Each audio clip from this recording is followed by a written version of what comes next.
La manière dont on pense très souvent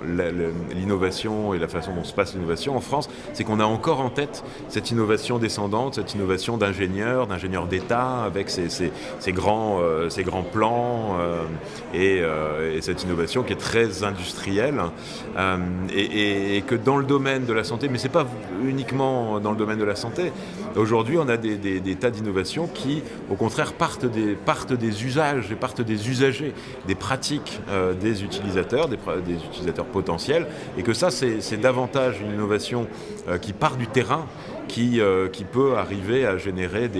puis avec plein d'essais et d'erreurs, si vous voulez. C'est difficile de changer une culture du risque qui a l'air quand même assez solidement ancrée dans les comportements, dans les attitudes, dans le signal qui est vraiment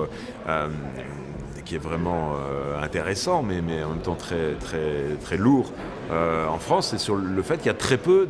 d'épargne en action. Donc déjà, les épargnants, et on a une épargne considérable en France, les épargnants investissent très peu en actions, c'est-à-dire très peu dans des produits qui sont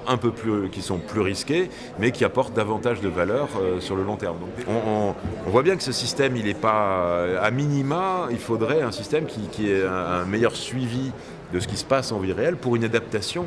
de la régulation en fonction de ce qui se passe, en fonction des vrais usages. Est-ce que le médicament qu'on pensait être un médicament miracle, à qui on donne un accès rapide sur le marché à un prix très élevé, finalement, on se rend compte que c'est pas terrible. À ce moment-là, il faut changer. Il faut adapter. Et cette évolution-là, cette modification-là, c'est pas au niveau français qu'il faut le penser. Parce que malgré tout, même si on a dans l'Union européenne chaque pays a son propre système de remboursement,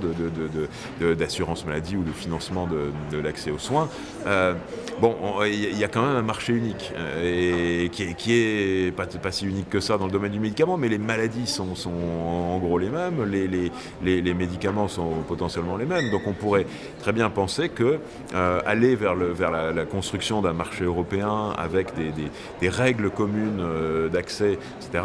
on n'en est pas encore là. Mais le marché pertinent pour un innovateur français, ça devrait être l'ensemble des patients européens. On n'en est pas là.